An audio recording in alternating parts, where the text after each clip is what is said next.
Market के अगले phase में लार्ज कैप इंडाइसेस नहीं बल्कि स्मॉल और मिड कैप स्टॉक्स रिटर्न्स दिलाएंगे।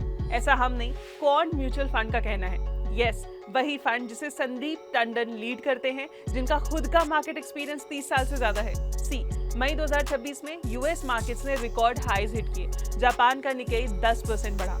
ईरान यूएस के बीच टेंशन कम होने से क्रूड ऑयल 17% गिर गया, लेकिन इंडिया का निफ्टी 50 1.9% नीचे फ्लैटिश रहा।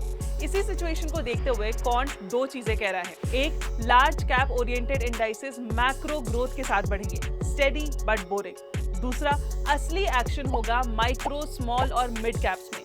यहीं पे अल्फा मिलेगा आने वाले टाइम में। रीजन, क्वांट को लगता है कि कंपनीज के प्रॉफिट्स का जो स्लो डाउन चल रहा था वो शायद खत्म हो चुका है, और जब प्रॉफिट्स दोबारा बढ़ना शुरू होते हैं तो सबसे पहला फायदा अक्सर छोटी और मीडियम साइज कंपनीज को मिलता है। तो इसी को देखते हुए क्वांट अब पैसा कहाँ लगा रहा है?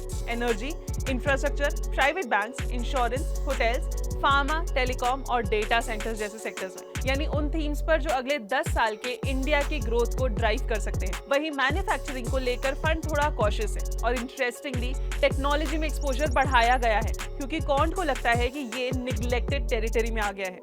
ऑल्सो ये पहली बार नहीं है कि वो ऐसा बोल्ड स्टेटमेंट दे रहे हैं। क्वांट के पिछले महीने के फैक्ट शीट में भी वो काफी बुलिश साउंड कर रहे थे ऑन स्मॉल कैप। तो आपका क्या मानना है? नेक्स्ट फेज किसका होगा, स्मॉल और मिड कैप्स का या लार्ज कैप्स का? कमेंट सेक्शन में जरूर बताना।